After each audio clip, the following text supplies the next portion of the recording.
Eh bien, bonne rentrée à toutes et à tous. Avec mes collègues de l'Ordre des architectes, nous vous accueillons avec un grand plaisir à cet événement, construire une bonne relation contractuelle avec un promoteur. Ce webinaire en direct s'inscrit dans une série de webinaires mensuels ouverts à toutes et à tous qui traitent les sujets d'actualité pour être au plus près des architectes dans leur agence. Nous vous retrouvons habituellement, je pense que vous commencez à avoir l'habitude, un mercredi en début de mois de 18h à 19h. Le prochain webinaire se tiendra le mercredi 9 octobre et sera l'occasion d'échanger, sauf s'il y avait un sujet d'actualité d'ici là, échanger autour des études géotechniques. L'événement d'aujourd'hui, valant comme formation complémentaire pour les architectes, un email vous arrivera demain, ou en tout cas en fin de semaine, et tiendra lieu d'attestation. Pendant ce webinaire, vous pouvez poser des questions dans le module de questions-réponses grâce au bouton Q et R qui est situé en bas de votre écran. Que vous soyez architecte ou promoteur ou les deux, nous nous efforcerons d'apporter des réponses par écrit ou par oral en suivant. Un replay de ce webinaire sera en ligne à la fin de la semaine sur la page d'accueil du site de l'Ordre, architecte.org. Merci à toute l'équipe qui œuvre à chaque webinaire avec professionnalisme. Ce soir, Damien Legrand, chargé de communication, Lydia Di Martino, directrice juridique du CNOA, et Cassandre Liénard, qui est juriste, et puis Daniel Dumont et son équipe à la technique. Vous êtes nombreux avec nous ce soir, avec plus de 500 inscrits. Je suis accompagné de 3 invités. Par ordre de prise de parole, Thierry Nabert, qui est trésorier adjoint du Conseil national et qui a été à la manœuvre pour la mise au point du modèle de contrat de l'ordre lié au sujet de ce soir, qui va nous en parler juste après. Ensuite, Bernard Roth, qui est en visio ce soir avec nous, à la fois théoricien et praticien dans le monde de la promotion immobilière, membre de AMO, l'association architectes et maîtres d'ouvrage, et membre du plan bâtiment durable. Et puis Christophe Millet, qui est trésorier du CNOA, mais que j'ai invité en tant qu'architecte travailtant avec des promoteurs depuis de nombreuses années. Je vous passe la parole. Thierry, je te passe la parole en premier pour nous présenter les bases du fonctionnement du contrat architecte-promoteur proposé par l'Ordre, qui a vocation à être équilibré dans les intérêts des deux parties. Ok, merci Julien. Donc effectivement, on s'est attaché à cette question du contrat. Alors on l'appelle contrat privé professionnel parce que effectivement, si le contrat de promoteur rentre exactement dans ce cadre, les contrats types dont on va parler là pourraient aussi concerner d'autres types de privés professionnels amenés à construire. La première difficulté, en fait, c'est qu'on est dans une relation contractuelle qui n'est pas normalisée, qui donc, en fait, peut prendre des formes qui sont extrêmement variables, que ce soit en termes d'organisation de la maîtrise d'œuvre et du ou des contrats, on va le voir, qui vont justement gérer la maîtrise d'œuvre dans ses relations avec le promoteur, ou sur la question de l'étendue des missions qui peut être, elle aussi, très variable. Donc, face à cette difficulté d'un contrat qui n'est pas normé, on est parti sur l'idée de faire des propositions, d'étudier des propositions de contrats type de maîtrise d'œuvre. La première solution, ça concerne sur l'organisation de la maîtrise d'œuvre. C'est la solution en fait la plus classique et peut-être pas la plus répandue, mais enfin elle existe bien évidemment. C'est la solution du contrat de maîtrise d'œuvre dans laquelle on a un petit peu à l'image du marché public, d'un côté un maître d'ouvrage, le promoteur, et puis d'un autre côté une maîtrise d'œuvre constituée en groupement qui va regrouper l'ensemble des compétences, les bureaux d'études divers et variés, en complément bien sûr de l'architecte, et auquel cas on aura un seul contrat pour lier les deux parties, puisqu'il n'y aura que deux parties. Les autres solutions, puisqu'il y en a plusieurs qui sont ce qu'on a appelé des solutions éclatées, c'est celles dans lesquelles le maître d'ouvrage décide en fait de contracter de façon séparée avec l'architecte et les différents acteurs de la maîtrise d'œuvre. Il y a bien toujours une maîtrise d'œuvre, mais elle n'est pas dans un seul contrat, elle est dans plusieurs contrats. Et auquel cas, on a donc une séparation. Et dans ce cas, le contrat que l'architecte va avoir avec le promoteur est vraiment ce qu'on appellera un contrat d'architecte. On n'est plus dans un contrat de maîtrise d'œuvre. Ce contrat d'architecte et aussi le contrat de maîtrise d'œuvre, en l'occurrence, ils ont aussi une autre catégorie de variables multiples, comme j'ai dit en introduction, qui est la question de l'étendue des missions, puisque bien évidemment, les missions peuvent aller plus ou moins loin, que ce soit au niveau du chantier, au niveau des études ou aussi des missions complémentaires qui peuvent éventuellement être confiées à la maîtrise d'œuvre ou à l'architecte. Donc, par rapport à ça, comme je vous l'ai indiqué, on a proposé des contrats types. Donc, ça ne veut pas dire qu'il n'y a que ces solutions-là qui existent, mais on va dire que c'est les situations les plus typées peut-être auxquelles vous risquez d'être confrontés et sur lesquels on propose d'apporter des solutions.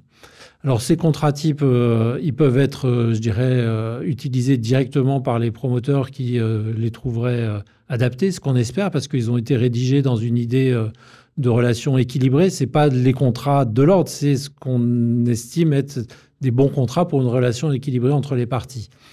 Et puis, si effectivement les maîtres d'ouvrage que vous rencontrez ne sont pas enclins à utiliser directement ces modèles, par contre, vous pouvez y trouver tout un tas de réponses à des questions et à des situations auxquelles vous allez être confrontés. Et vous pourrez aussi piocher dans ces contrats pour proposer des clauses ou des définitions, comme on va le voir plus tard, qui vont être fort utiles pour avoir une bonne relation contractuelle avec votre maître d'ouvrage.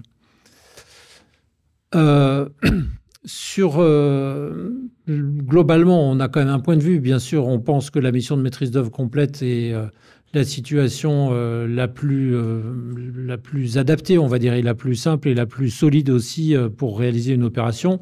Mais néanmoins, vous allez être régulièrement dans la situation des contrats séparés. Et dans ce cas, en fait, les risques auxquels vous allez être confrontés, c'est du fait de la séparation des contrats, c'est par rapport au bureau d'études que vous n'allez pas maîtriser directement. Vous pouvez avoir des risques de délai, c'est-à-dire que vous, architecte, on va vous demander de respecter un délai, par exemple, pour fournir un APD. Et puis, si le bureau d'études ne vous a pas donné les prédimensionnements voulus en temps et en heure, eh bien, effectivement, vous avez un risque de responsabilité. Le contrat qu'on propose parle de toutes ces situations et des réponses qu'on peut y apporter. Je ne pourrais pas rentrer dans le détail aujourd'hui, on n'aura pas le temps, mais sachez qu'on a des réponses à ces questions-là. Sur un autre risque qui va être assez important, sur lequel je vais passer un tout petit peu de temps derrière, c'est la question de la conformité architecturale lorsqu'on va être dans une situation de mission avec conformité architecturale. Puisque, alors je ne l'ai pas dit avant, mais je vais y revenir, là je reviens en arrière. Dans le contrat d'architecte, on a 3 solutions qui sont proposées. La solution qui va être avec une direction de travaux, donc mission avec DET. La deuxième solution qui va être une mission dite partielle avec un suivi de la conformité architecturale. Et puis la dernière solution qui peut toujours exister, même si c'est celle la moins souhaitable puisque l'architecte n'est pas sur le chantier, qui serait une mission partielle limitée aux études. Alors je vais faire un petit focus sur la question de la conformité architecturale. Donc dans le cas du contrat d'architecte avec suivi de la conformité architecturale, il est très important d'avoir une définition précise de qu'est-ce que c'est que le suivi de la conformité architecturale. Et on a passé un certain temps avec des experts divers et variés, avec des assureurs, avec la MAF, pour ne pas les citer, etc., pour arriver à une définition que je vais lire ici en direct. La mission de suivi de la conformité architecturale consiste à s'assurer au stade des études d'exécution et à celui de la réalisation des ouvrages que l'état apparent et accessible de ces derniers, c'est les ouvrages, est en concordance avec les dispositions du projet architectural conçu par l'architecte. Elle exclut toute vérification technique des documents d'exécution et des ouvrages qui relèvent de la mission du maître d'œuvre d'exécution. Voilà, alors les mots sont vraiment importants. Quand on parle d'abord à quelle étape ça se situe, il ne suffit pas d'arriver sur le chantier pour dire et constater que les choses ne sont pas faites en conformité avec le projet et que la construction n'a pas suivi le projet. L'idée, c'est d'anticiper et donc au stade des études d'exécution, d'avoir déjà une participation pour voir si on est déjà sur la bonne direction. Il y a la question de l'état apparent et accessible des ouvrages, c'est-à-dire qu'en fait, ce que l'on regarde dans la conformité architecturale, c'est est-ce que effectivement la forme, les matériaux et l'aspect fini correspondent bien au projet architectural. La question n'est pas de savoir si on a le bon boulon, la bonne vis ou etc. derrière l'ouvrage visible. Et accessible parce que effectivement, il ne faudrait pas qu'on vienne vous reprocher d'avoir mal suivi la réalisation d'un ouvrage qui en fait est inaccessible, invisible, parce qu'il est dans une partie auquel vous ne pouvez pas aller. Donc cette définition, elle est très importante et je vous incite à la lire vraiment en détail et à avoir un œil critique dessus pour bien vérifier qu'elle est conforme, et on est certain qu'elle l'est. Mais on vous incite très fortement aussi à la prendre et à la proposer aux promoteurs avec lesquels vous allez travailler pour que tout le monde se l'approprie et qu'elle soit incluse dans les contrats pour qu'effectivement il n'y ait pas d'ambiguïté sur son étendue. Sur cette mission, en fait, elle se déroule en 4 étapes. Encore une fois, l'objectif n'est pas d'arriver quand c'est trop tard et de dire ça ne va pas. Donc, en fait, la première étape consiste à examiner le DCE lorsque vous n'avez pas réalisé les pièces écrites et bien vérifier que globalement le DCE est complet et établir un rapport. Alors, quand on dit un rapport, ça peut tenir sur une page dans le meilleur des cas, hein. Il n'y a pas forcément besoin de faire 350 pages. Un rapport de conformité architecturale pour simplement relever uniquement les endroits où vous avez vu des choses qui ne vont pas et pour que le maître d'ouvrage puisse intervenir auprès des autres intervenants, prescripteurs et autres, pour rectifier les choses. Ensuite, sur les documents d'exécution, d'émettre des avis architecturaux. Et bien entendu, le mot avis est très important et non pas visa. Les lettres sont les mêmes, mais ça ne veut pas dire du tout la même chose. Donc, il ne faut pas qu'il y ait de malentendus. Sur les documents d'exécution, vous n'avez pas de visa à émettre. Vous émettez des avis architecturaux. C'est extrêmement différent du point de vue de votre responsabilité technique. Ensuite, de suivre la réalisation dans une périodicité que le contrat peut établir, hein, ça fait partie des clauses, d'émettre des notes de visite, parce qu'effectivement, si vous venez, que vous voyez que ce n'est pas la bonne couleur, que ce n'est pas le bon profil, etc., eh bien, il faut le consigner dans un document écrit. Et là, on vous incite à faire une note de visite dont vous êtes le rédacteur. Et on verra qu'il ne faudra pas confondre avec le compte-rendu de réunion de chantier, etc. Et puis enfin, de faire la synthèse à la fin de votre mission de conformité architecturale en faisant un petit rapport de conformité pour dire s'il demeure des écarts ou pas par rapport à votre projet. Voilà, les précautions et les risques à éviter. Je vais conclure avec ça. Être très attentif sur les conditions dans lesquelles vous venez sur le chantier, parce qu'effectivement, il ne faudrait pas que votre mission de conformité architecturale soit requalifiée ou considérée, dans le cas d'un contentieux par un juge, comme une DET. Donc, essayez au maximum de distinguer, par exemple, que ce ne soit pas le même jour que vous fassiez la visite de conformité architecturale que la réunion de chantier. Si vraiment c'est le même jour et qu'on vous demande de venir à la réunion de chantier, venez-y passer un temps délimité, par exemple, de 15 ou 20 minutes, que sais-je, le temps qu'il faudra, mais ne pas assister à toutes les réunions avec tous les aspects techniques qui ne vous concernent pas. Donc, bien faire la part des choses. Ne pas, on va dire, se laisser embarquer dans une discussion d'ordre technique, financier, organisationnel qui ne fait pas partie de votre mission.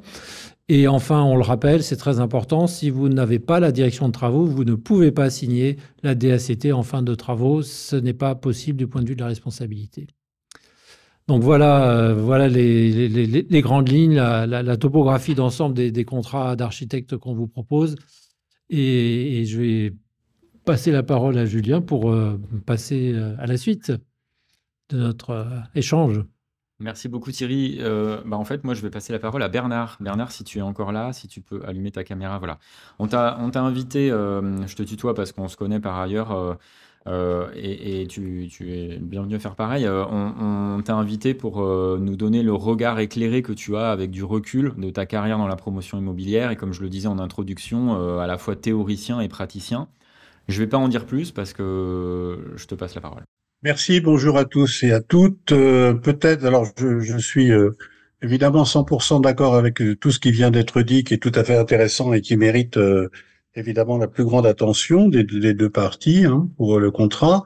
Je vais peut-être donner un petit coup de zoom arrière pour dire, moi je commençais mon cours à Sciences Po sur la promotion immobilière en disant c'est quand même un drôle de métier parce que d'un côté, quand un scénariste en mal d'imagination répond à une commande sur l'avis d'un escroc, les premières lignes qu'il va taper sur l'ordinateur pour démarrer, c'est de dire un promoteur s'est réveillé à 5 heures du matin parce que blablabla. Bla, bla, bla, bla. Et en même temps, sur un bureau de vente en Algeco, au milieu d'un champ de betteraves, on avait à l'époque, on n'a pas en ce moment, mais on avait à l'époque un jeune couple qui s'engageait pour 30 ans ou 35 ans de crédit, faisant ainsi le plus gros investissement de sa vie, donc signe d'une confiance absolument invraisemblable. Bon. Et les deux sont assez finalement dans l'imagerie populaire et dans la vision qu'on a de l'extérieur. Alors, quand on est promoteur et quand on est dans la promotion immobilière, qu'est-ce qu'on pense? Ni l'un ni l'autre, évidemment. On pense qu'on fait un métier très complexe, complètement incompris de l'ensemble des commentateurs, professionnels ou non, qui est un métier très complexe parce que c'est un métier en fait de gestion du risque. C'est une gestion délicate parce que le risque il est d'abord évidemment financier un métier de promoteur, c'est d'identifier des opérations immobilières potentielles et c'est de commencer par réunir des financements.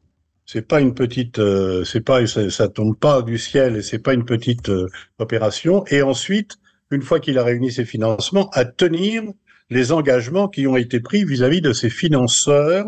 Et j'emploie ce mot à dessein, financeurs, pour dire que c'est à la fois des gens ou des institutions, selon la taille de l'opération, qui vont apporter ce qu'on appelle des fonds propres, c'est-à-dire du capital dans l'opération, et puis des banquiers qui vont prêter l'ensemble des deux apportent des financements, c'est ce que j'appelle les financeurs. Donc, gestion du risque financier, qui va être permanent, et absolument tout ce qui va se produire du début à la fin de l'opération va concourir à faire dériver ces promesses, ces engagements financiers, dans le mauvais sens, évidemment. Et deuxièmement, gestion du temps.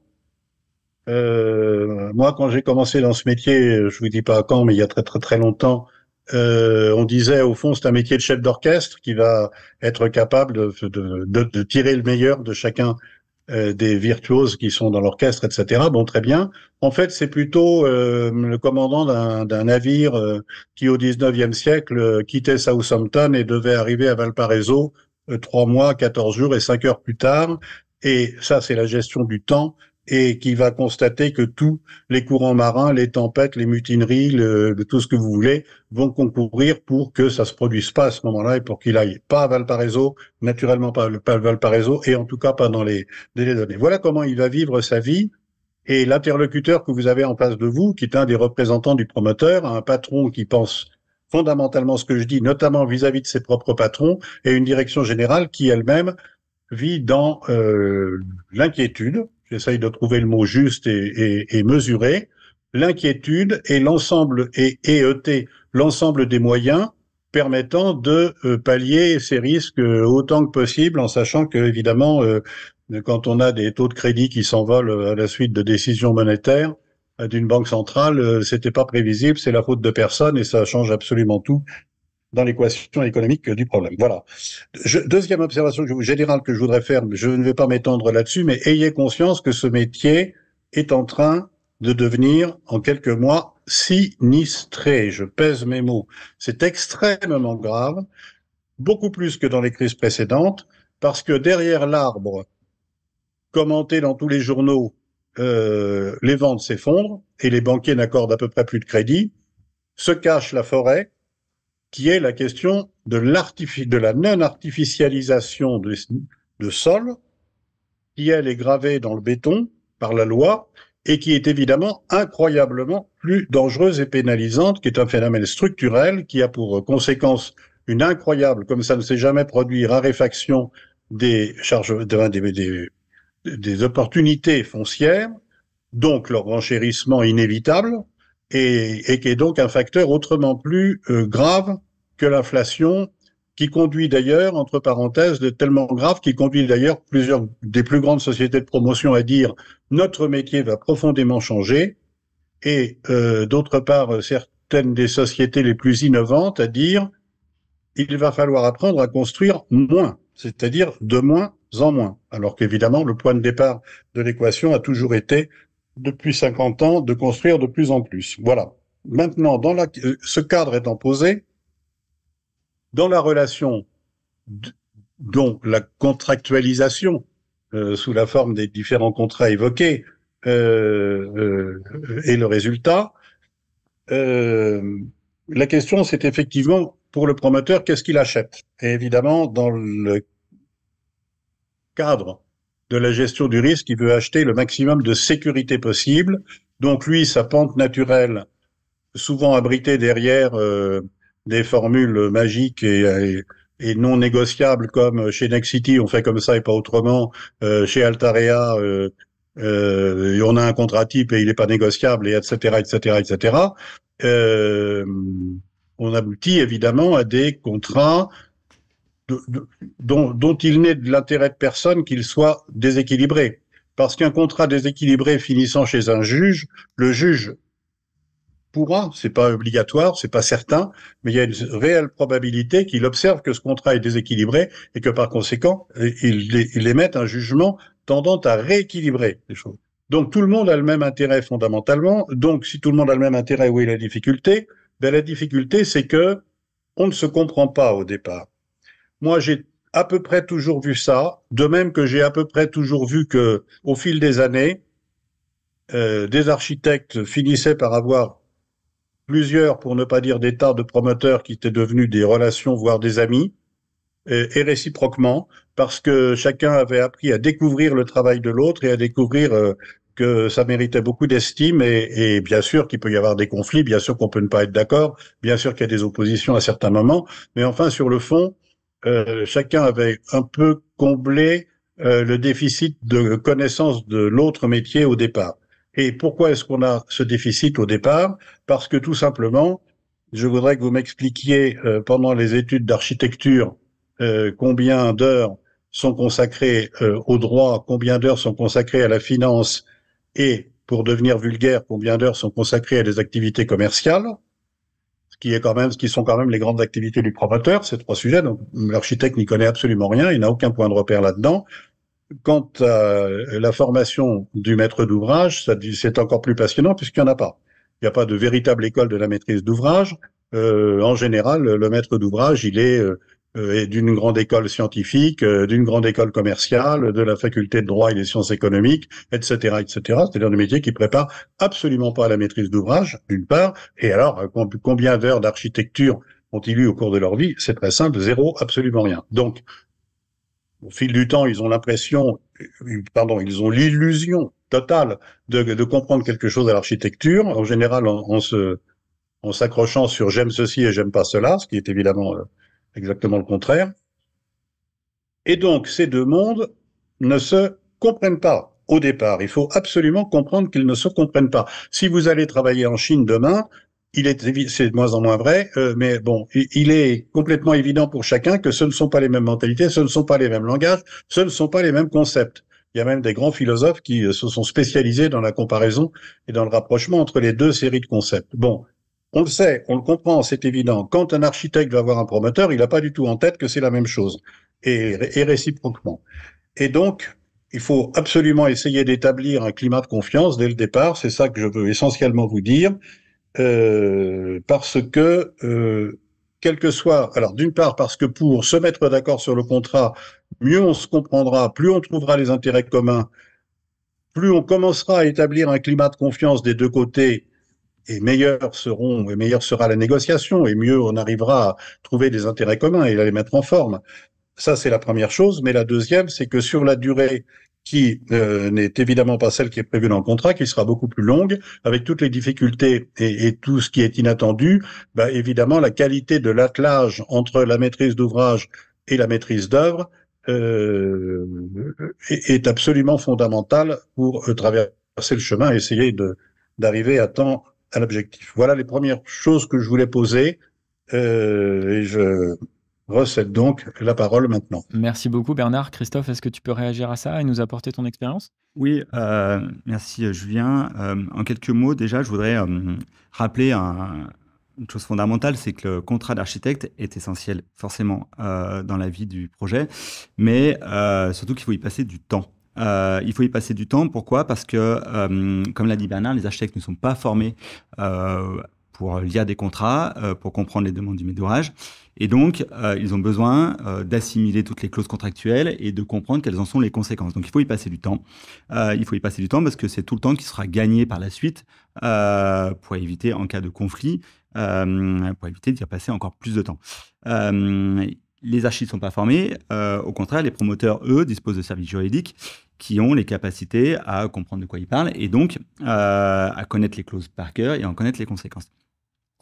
Il faut y passer du temps aussi parce que les trames de contrats viennent pour la plupart du temps du promoteur et donc elles sont différentes à chaque fois. Alors bien sûr, quand il y a une récurrence dans la clientèle des architectes, les promoteurs sont relativement identiques. Ça n'empêche que les contrats sont différents et chaque promoteur a sa marotte sur les clauses contractuelles sur lesquelles elles ne veulent pas déroger et certaines sur lesquelles elles sont d'accord pour déroger. Il faut y passer du temps aussi parce qu'une négociation des clauses contractuelles, ça ne se fait pas en une seule fois. C'est-à-dire qu'on peut pas, c'est rare qu'on se mette d'accord sur la première fois. Donc, il faut y revenir et il faut prendre le temps de se comprendre entre le promoteur et l'architecte, Bernard l'a dit. Il faut comprendre aussi le contexte du projet qui permet aussi, ou qui demande parfois à ce que ça prenne encore plus de temps. Mais il faut pouvoir y revenir plusieurs fois et puis ne pas avoir peur d'enclencher la discussion avec le promoteur si les choses tardent. Pour ça, les architectes disposent quand même d'un certain nombre d'aides possibles. Alors, il y a certaines agences d'architecture qui sont suffisamment staffées pour avoir des services juridiques en interne, notamment les grosses agences.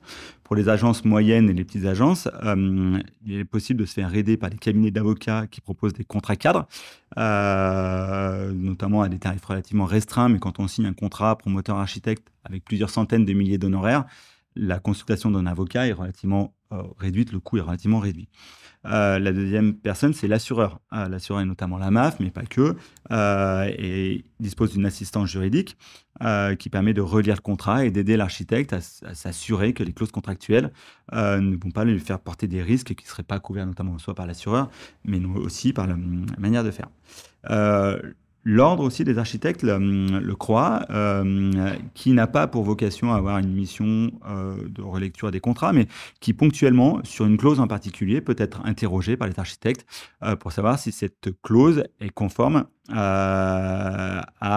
cadre déontologique. Parce que l'objectif, c'est quand même de jamais sortir du cadre déontologique sur lequel les architectes se sont engagés. Une chose importante aussi, c'est qu'il ne suffit pas de se taper dans la main pour définir une clause contractuelle. Notamment parce que si, on l'a dit tout à l'heure en aparté, si les architectes ont la mémoire du projet, chez les maîtres d'ouvrage, notamment sur la durée du projet, les interlocuteurs changent beaucoup. Et donc, se taper dans la main en se disant « Ok, on est d'accord sur le principe et on réglera ça s'il y a un problème », ça ne fonctionne pas. Il faut bien anticiper le maximum de clauses, anticiper les problèmes, les écrire, les signer. Signer un avenant, c'est pas un gros mot. C'est-à-dire, on a le droit, à un moment donné, quand on s'est rendu compte d'un problème sur le contrat, de demander un avenant et de revenir sur la discussion. C'est plutôt même bien vu que d'avoir une bonne relation contractuelle. Le deuxième point important, c'est de comprendre les contours de la mission. Thierry l'a dit tout à l'heure, il y a deux missions générale. La mission où l'architecte est mandataire, donc c'est une mission de maîtrise d'œuvre, qui est parfois demandée par le promoteur parce qu'il n'a pas la capacité en interne de faire la synthèse de l'équipe de maîtrise d'œuvre, donc il demande à l'architecte d'être mandataire. Mais la plupart du temps, le promoteur souhaite un contrat d'architecte et sépare les co-traitants de la maîtrise d'œuvre sur des contrats séparés.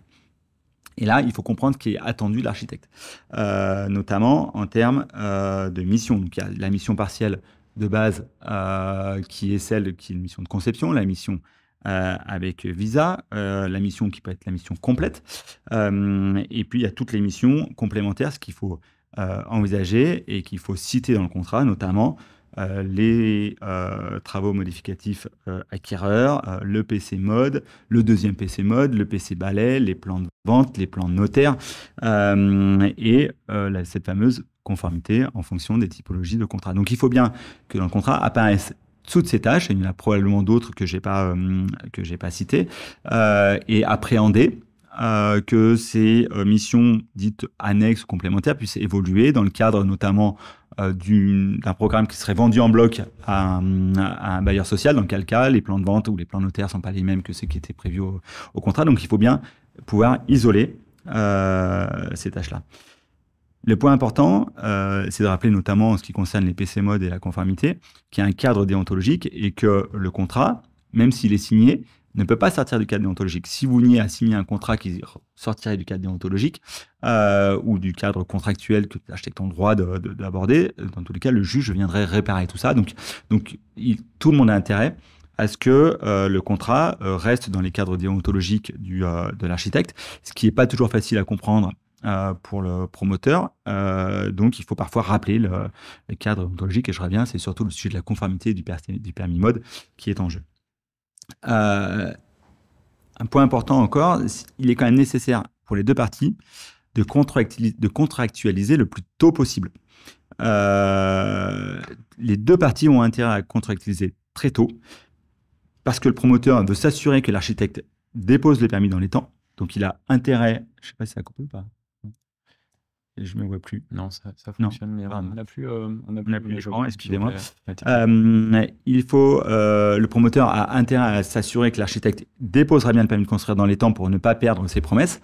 Et l'architecte, lui, a bien intérêt à s'assurer que les missions qu'il a entamées, donc notamment les séances qui peuvent être de présentation en mairie, les séances esquisses APD, qui sont celles qui précèdent le permis de construire, soient bien rémunérées au cas où le projet s'arrête. Donc, plus on contractualise tôt, plus les deux parties sont sereines et s'assurent que le permis de construire sera déposé dans les temps. Donc, parfois, on entend souvent, mais que ça soit des architectes ou des promoteurs, qu'on attend que le coût d'objectif soit fixé définitivement par l'APD. Le promoteur attend que les mètres carrés, la SDP soient fixés et acceptés par la collectivité territoriale pour signer le contrat. Moi, mon avis et mon conseil, c'est quand même de signer le plus tôt possible, qui définit les cadres des missions, au moins les rémunérations en amont, et qu'après, un avenant peut être apporté pour compléter le contrat, notamment si la taille de l'opération venait à bouger ou le coût des travaux venait à être modifié. On a tous intérêt à signer un contrat le plus tôt possible. Et enfin, peut-être un dernier point avant d'ouvrir le débat, c'est, à mon sens, il faut appréhender le contrat dans la globalité. On a tendance, nous les architectes, à regarder les honoraires qu'on négocie principalement au pourcentage et qu'après, ces pourcentages donnent un montant et qui va être traduit en forfait. Ces honoraires, on ne peut pas les regarder seulement dans une case isolée si on ne met pas en face les missions qui sont attendues. Et notamment les conditions. Donc, si je recite pour moi les points importants, il y a bien sûr le taux d'honoraire qui est le sujet mais sur lequel il n'y a pas vraiment de crispation dans les négociations classiques, parce que les taux d'honoraires sont assez conformes de promoteur en promoteur et d'architecte en architecte. Mais par contre, ce sur quoi il est nécessaire de discuter quand on parle d'honoraires, c'est de la révision de ce forfait. À partir de quel moment ce forfait est révisé, c'est-à-dire est-ce que quand le montant de travaux est modifié, est-ce qu'on révise les honoraires? Est-ce que quand le programme est modifié, on révise les honoraires? Est-ce que quand le délai de l'opération, finalement, le planning qu'on a mis en place ne tient plus, est-ce qu'on révise les honoraires? Ça, c'est important d'aborder ces sujets dans le contrat pour que tout le monde s'y retrouve. Pour les architectes, je rappelle, il y a un simulateur de coût d'agence qui existe et qui permet aussi de vérifier qu'une fois que ces honoraires sont forfaitisés, sont compatibles avec son fonctionnement de sa propre agence. Tout à l'heure, je parlais des missions. Donc, il y a, bien sûr, les missions définissent les honoraires, mais il y a les missions qui sont définies, qui font appel à une facturation, mais il y a aussi les missions qui définissent une responsabilité. Donc, on parlait tout à l'heure du mandat. Quelle est la responsabilité de l'architecte sur les bureaux d'études? Pour moi, c'est une mission qui ne nécessite pas du travail, mais qui nécessite une rémunération. Notamment, les missions qui sont liées au planning, c'est-à-dire c'est le planning des RAP qui est responsable des pénalités. Et dans quel cas, plus il y a d'objectifs qui sont serrés, plus les honoraires doivent être compatibles avec ces objectifs. Bien sûr, les échéances de paiement, on le sait. Tout à l'heure, Bernard l'a dit, le promoteur a intérêt, lui, à décaler les honoraires le plus tard possible. L'architecte, lui, a intérêt, non pas à avancer les honoraires le plus tôt possible, mais à être payé justement pour chacune des phases pour lesquelles il travaille. Donc, il faut vérifier ça. Il faut le vérifier et, bien sûr, une des conditions, c'est de dire que l'architecte porte le moins de risques possible, donc nécessite que son permis de construire, quand il est déposé, il y ait une rémunération qui soit à la juste valeur. S'il y a une rémunération à l'obtention du permis de construire, il faut qu'elle soit à la portée du travail à fournir pour obtenir ce permis de construire. Bien sûr, il faut que l'esquisse soit rémunérée, la PD soit rémunérée et que le pro soit rémunéré à sa juste valeur. Parfois, on a tendance à voir quand même que les phases pro sont surrémunérées parce qu'on sait que le permis est obtenu purgé quand elles sont démarrées et que les phases en amont sont moins rémunérées. Donc là, l'important, c'est de vérifier ça. Si, pour des raisons ou pour une autre, l'architecte accepte de prendre des risques et d'être rémunéré un peu moins en phase en amont, forcément, ça nécessite aussi de revoir les honoraires. Il n'y a pas de raison que ces honoraires ne prennent pas en compte le risque. Les livrables sont importants. Qui est-ce qu'on livre au maître d'ouvrage par phase? Les conditions de paiement, bien sûr. On parlait du permis. Alors, est-ce qu'il faut qu'il soit accepté? Est-ce qu'il faut qu'il soit purgé? Et enfin, un point important aussi pour moi, c'est s'assurer que les phases qui sont démarrées soient demandées, on s'est mis d'accord en réunion, que ça fasse l'objet d'un OS, c'est-à-dire que tout le monde soit d'accord que cette phase est bien démarrée. Donc il y a un OS, il y a un mail, il y a un courrier qui demande à l'architecte, à la maîtrise d'œuvre, de démarrer la phase pour qu'au cas où la mission s'arrête, il y ait bien une discussion qui puisse s'engager avec le promoteur pour rémunérer ce travail. Donc ça, c'est les points importants. Et tout ça doit être mis en corrélation. Et donc, pour moi, le contrat est bouclé quand tous ces points-là ont été vus et sur lesquels on est tous d'accord.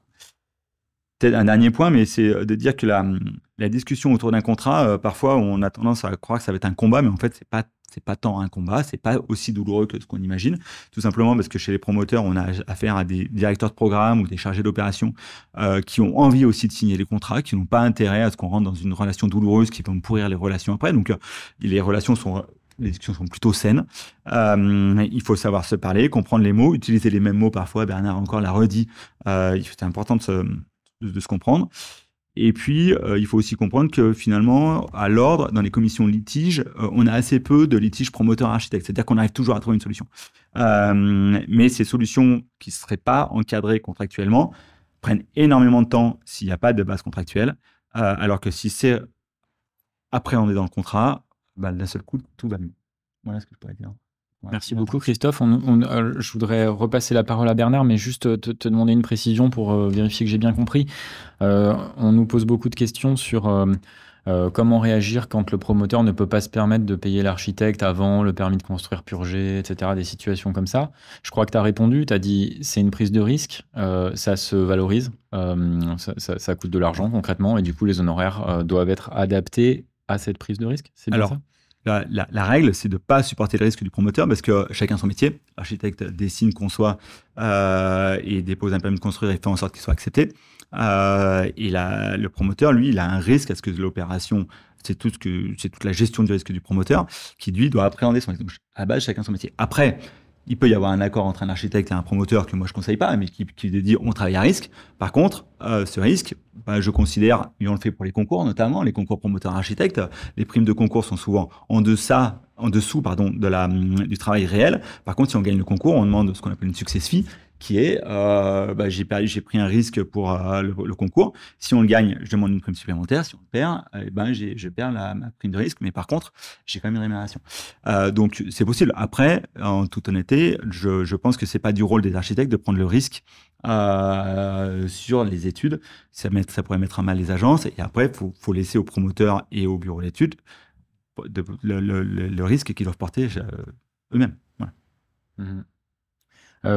Bernard, je voulais ta confirmation que tu considères toi aussi qu'il vaut mieux contractualiser le plus tôt possible. Est-ce que c'est quelque chose qui, d'un point de vue promoteur, est le cas également? Je pense que oui, c'est l'intérêt commun, notamment parce que ça permet de vider tous les différends qu'on peut avoir, et plus ils apparaîtront tard, et pire ce sera. Donc, plus on peut mettre tôt sur la table des divergences de position, et plus on peut trouver tôt le moyen de les résoudre, parce que comme le disait Christophe, finalement, en général, on trouve des solutions. Alors, c'est pas forcément des solutions miracles qui sont parfaitement satisfaisantes, mais enfin, il vaut mieux indiscutablement traiter tôt.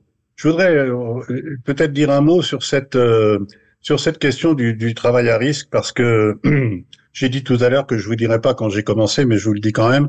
Dans ce métier, c'était en 1972, et j'ai lu tout à l'heure dans les questions et les observations le fait de dire c'est de plus en plus difficile d'obtenir une rémunération avant un permis purgé. En 1972, c'était à peu près impossible. Donc franchement, c'est pas de plus en plus difficile, c'est un sujet de fond, et je vais vous dire pourquoi c'est difficile, qui est très très très très difficilement négociable. C'est que moi j'ai entendu 100 fois dans ma vie de la part d'architectes dont certains étaient des amis. Il n'y a pas de raison que ce soit moi qu'on partage le risque, c'est le vôtre. Vous gagnez une marge très importante, ou alors donnez-moi un bout de la marge. Et il faut comprendre qu'un promoteur, c'est quelqu'un qui se rémunère avec des honoraires exactement comme l'architecte et exactement comme un tas d'autres professions. Par exemple, puis encore une fois pour être vulgaire, comme le commercialisateur, et que la question de l'investissement dans l'opération et de cette rémunération qui s'appelle la marge est une question tout à fait indépendante. La difficulté, c'est qu'elles s'expriment toutes les deux dans la même monnaie, c'est-à-dire en euros. Donc évidemment, on a tendance à les confondre. Mais il y a des promoteurs qui ne mettent que très peu d'argent dans l'opération parce que tout simplement, ils n'ont pas beaucoup de capitaux personnellement, qui vont mettre 10% par exemple et qui vont trouver 90% de capital à l'extérieur, opération par opération. Donc d'un côté, il y a un élément, il y a un raisonnement, il y a une logique, un logiciel, tout ce que vous voulez, comme on dit, un écosystème, comme vous voulez, tout ce qu'on dit aujourd'hui, qui est j'investis et j'ai une rémunération de mon risque, ça c'est la partie capitale, réalisée peut-être en totalité par le promoteur, mais c'est extrêmement rare, parce que quelles que soient ses capacités financières, il est mieux les éclater dans plusieurs opérations que de les mettre dans une seule. Donc en général, il a des partenaires et en général, il met une participation assez faible. Quand il met 20%, en général, c'est un maximum. Ça, c'est une opération financière comme d'avoir placé son argent en action, par exemple. Et puis, il y a une deuxième opération financière qui, elle, est une rémunération du travail effectué pour lequel le promoteur touche des honoraires qu'on appelle honoraires de gestion. Et le promoteur, il touche pas un rond de la société Cogedim ou la filiale, la société civile de construction, tout ce que vous voulez, qui a été créé pour ça, le support qui a été créé pour identifier l'opération, ne touche d'honoraires que lorsque le permis est purgé et devenu définitif et qu'on prend la décision de lancer l'opération. Donc, contrairement à ce que vous pensez, pour le promoteur dans sa tête, les situations sont exactement les mêmes. Pour lui, promoteur, honoraire de gestion, et pour vous, architecte, honoraire d'architecte. Alors, on peut être d'accord, pas d'accord, c'est pas comme ça que ça devrait être, tout ce que vous voulez, mais enfin, c'est comme ça que ça se vit. Et donc, l'opposition que vous trouvez en face de tous les promoteurs partout qui disent, mais moi, je regrette, je ne peux pas engager un centime tant que le permis n'est pas devenu définitif, l'opération est lancée, n'est pas lancée. Parce que, derrière les postures, chez Nexity, on fait comme ça. Comprenez bien qu'il y a la question des financeurs, c'est-à-dire que l'opération ne se fera que si le permis est devenu définitif, purgé, blablabla, et il y a encore quelques autres conditions, mais surtout si les financeurs sont toujours là, surtout si les financeurs se sont pas retirés, surtout si les financeurs n'ont pas trouvé une raison pour dire « ah ben c'est pas exactement ce qu'on avait dit au départ, donc finalement je finance pas ». Ce que je veux vous dire en vous disant ça, c'est que la position du promoteur, qui est évidemment dans sa posture théâtrale, majestueuse, somptueuse, je décide que chez nous on fait comme ça, etc., etc., est en vérité d'une extrême fragilité par rapport à sa dépendance financière. Je m'arrête là-dessus. Un petit complément, tant que tu as la parole, on nous demande quelle école prépare à la promotion? Aucune à ma connaissance. Encore une fois, les promoteurs. Alors il y a quelques écoles privées qui s'appellent école de la maîtrise d'ouvrage et qui dont j'ai plus les noms en tête, mais il doit y en avoir deux, et qui, en effet, donnent à peu près les recettes, mais enfin, 90 ou 15% des promoteurs dans la privée, dans la pratique, sont des gens qui, comme je le disais, ont fait des études qui ne préparent absolument pas à ça, mais qui préparent à une culture générale des sujets qui vont être traités et qui vont être, si j'ose dire, appairés, comme on dit en informatique, à travers l'activité de promotion immobilière, des écoles d'ingénieurs, des grandes écoles commerciales, des facultés de droit, etc., etc. Merci beaucoup. Thierry, tu veux réagir? J'ai des questions aussi. Oui, je voulais rajouter un petit mot par rapport à ce que Christophe a dit tout à l'heure assez rapidement sur la prise de risque et sur le success fee, parce que je suis pas sûr que ça a été forcément très très clair à comprendre tout de suite, mais c'est bien cette notion que, même si c'est pas souhaitable, hein, tu l'as dit, c'est pas l'objectif, mais je dirais que si ça doit arriver en dernier recours, le principe du success fee est d'identifier une ligne. Et là, c'est pas un travail, c'est une pure récompense au sens financier du terme. Une ligne identifiée qui dit, voilà, si effectivement l'opération se réalise, avant même de démarrer notre APD ou ce que vous voudrez, vous allez nous verser telle somme de façon définitive. C'est même pas une avance, c'est la récompense d'une prise de risque. Bon. Donc encore une fois, c'est pas ce qu'on souhaite, mais je voulais expliquer plus précisément les choses. Puis je voulais rajouter aussi un petit mot par rapport à ce que tu as dit tout à l'heure, Christophe, c'est cette notion que effectivement ne ne tapons jamais dans la main ni le promoteur ni l'architecte sur un prix tant qu'on n'a pas lu le contrat. Parce que les clauses ont un prix. Tu l'as dit tout à l'heure, les missions, il faut regarder les missions, il faut regarder les livrables, etc.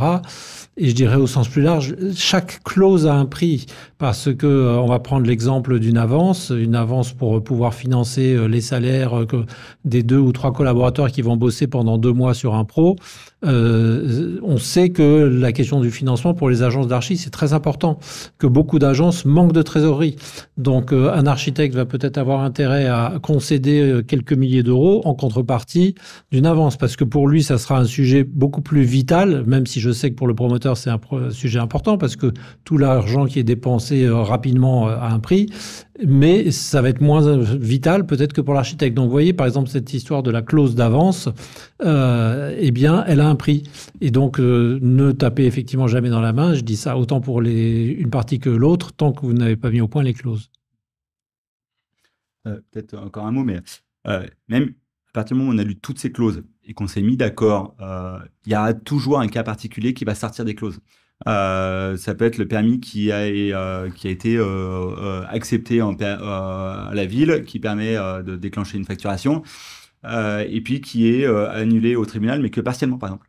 Alors là, le contrat disent qu'on est payé au recours, mais là, le recours est levé parce qu'il est partiellement accepté. Donc il y a toujours des cas particuliers qui fait que de toute façon, il va falloir discuter avec son maître d'ouvrage sur ses paiements de factures et cette prise de risque. Donc, plus c'est cadré, moins il y aura de discussions à venir. Et ce qu'on disait tout à l'heure, c'est que plus c'est cadré, plus les cas particuliers vont aussi amener à la discussion. Mais l'intérêt, c'est quand même de pouvoir s'assurer que les deux parties s'y retrouvent, et notamment pour une agence d'architecture qui a une trésorerie qui sont relativement faibles, s'assurer qu'elle ne met pas en péril son agence. Donc, il faut prendre le temps je leur ai dit, de discuter. Les prises de risque, elles sont bien sûr pas conseillées, mais elles sont possibles. Après, dire non à un promoteur, je ne veux pas rentrer dans cette relation contractuelle parce que la prise de risque est trop grande pour moi, donc je passe mon tour. C'est pas, contrairement à ce qu'on pourrait croire, se griller auprès du promoteur. À un moment donné, si on n'a pas d'accord contractuel, on n'est pas obligé de signer. On peut dire à un moment donné, moi, mon agence ne peut pas se permettre de prendre un risque comme celui-ci. J'ai un autre projet qui est déjà un risque. J'en prends qu'un par an de projet à risque, et donc celui-ci, je passe à côté. C'est pas une position d'architecte bourgeois c'est pas du tout ça. C'est juste une position à un moment donné où faire prendre trop de risques à son agence d'architecture, c'est aussi la couler. Et si l'agence elle coule, le promoteur, lui, il perd son permis de construire. C'est-à-dire que personne n'a intérêt à ce que le risque se transforme en réalité et que les parties prenantes coulent, quoi. Et si l'architecte, à un moment donné, il peut plus travailler sur le projet parce qu'il n'a pas les fonds nécessaires, il peut pas mettre les collaborateurs pour finaliser le permis de construire, et que les permis de construire n'est pas déposé dans les temps ou est mal déposé, qui va amener à être refusé ou pas déposé du tout, ce qui va amener à perdre le terrain, personne n'a y gagné. Donc évidemment, le risque doit être mesuré, et le promoteur comme l'architecte ont intérêt à s'assurer suffisamment de moyens pour que les choses soient faites correctement, de qualité, bien sûr, et que le permis soit accepté du premier coup. Quand on dépose un permis et qu'il n'y a pas de demande de pièces complémentaires parce que le permis il est bien fait, et ben, tout le monde gagne un mois plus 3 mois, et tout le monde gagne 4 mois d'instruction. Donc, effectivement, on a intérêt à ce que les choses soient bien faites et donc la prise de risque limitée. Bernard, tu lèves la main? Oui, parce que je voudrais réagir pour dire à quel point je suis d'accord avec ce que Christophe vient de dire et qui me donne même l'idée d'élargir un tout petit peu ça. Aucun promoteur sérieux n'en voudra à un architecte de lui dire « je peux pas travailler dans ces conditions-là ». C'est parfaitement compréhensible, c'est parfaitement respecté. Alors c'est pas agréable, hein, bien sûr, ça emmerde tout le monde et tout, ça c'est clair. Bon, mais n'empêche que c'est parfaitement respectable et tout promoteur responsable préférera ça à quelqu'un qui signera quelque chose qu'il ne pourra pas respecter par la suite, par exemple, en entraînant son agence dans une faillite ou etc. Et à ce moment-là, il se dira, il fallait me le dire, il fallait m'expliquer que c'était pas possible et pas prendre la mission et ainsi de suite. Donc, vous pouvez pas savoir à quel point c'est vrai et à quel point c'est important. Et je trouve que ça illustre très bien une chose que je voudrais vous dire.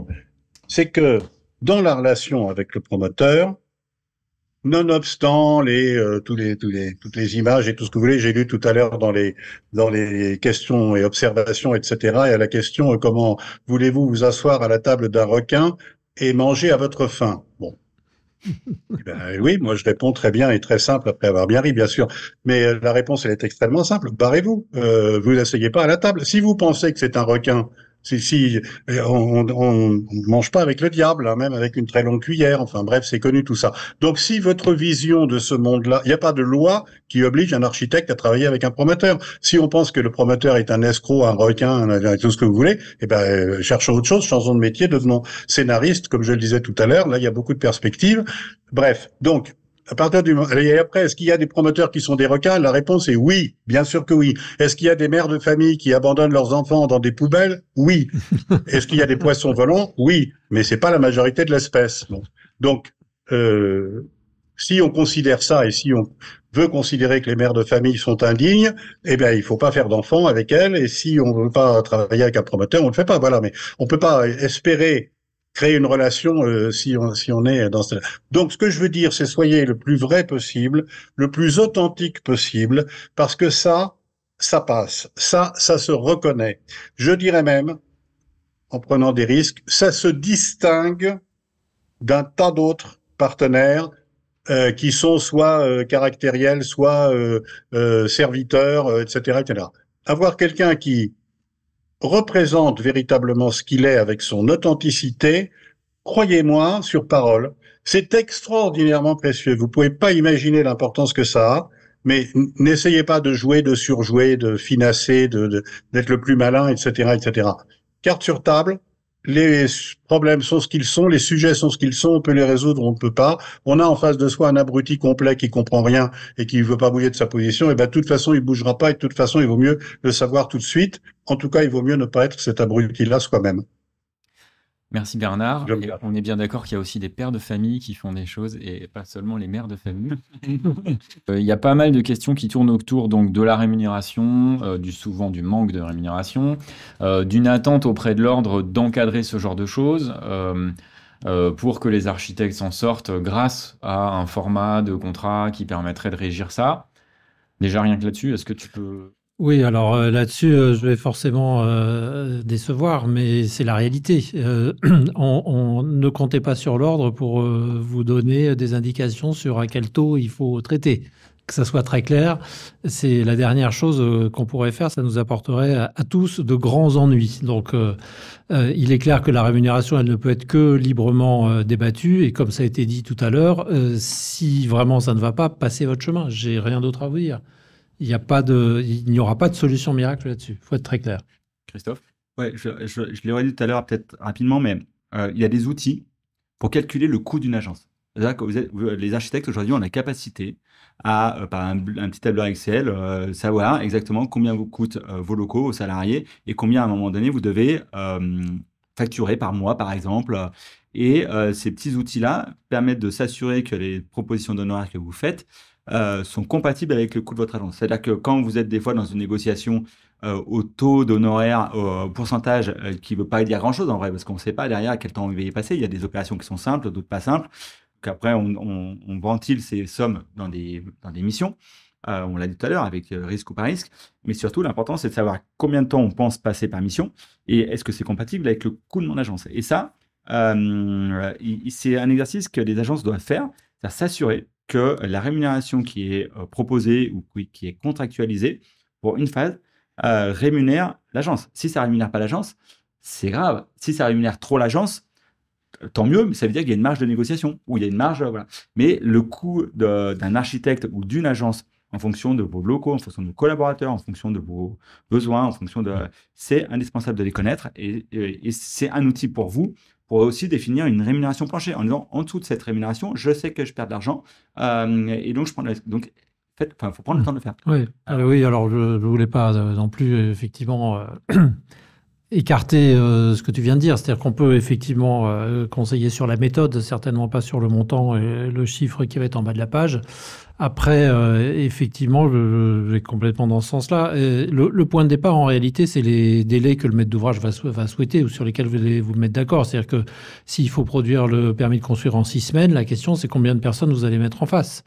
Et puis, à partir de là, les choses se déroulent simplement. Et je donne juste une toute petite astuce ou conseil complémentaire sur le sujet, c'est que quand une phase est terminée, en fait, le travail ne s'arrête pas. C'est-à-dire, ne comptez pas que le temps des 6 semaines. Enfin, là, c'est de la cuisine, hein, mais moi, personnellement, je compte qu'on va passer peut-être 10 ou 15 ou 20% en fonction de la complexité du sujet, de temps supplémentaire à accompagner la mise au point de la phase qu'on vient de faire, parce qu'il va y avoir des discussions, des mises au point, des documents complémentaires, etc.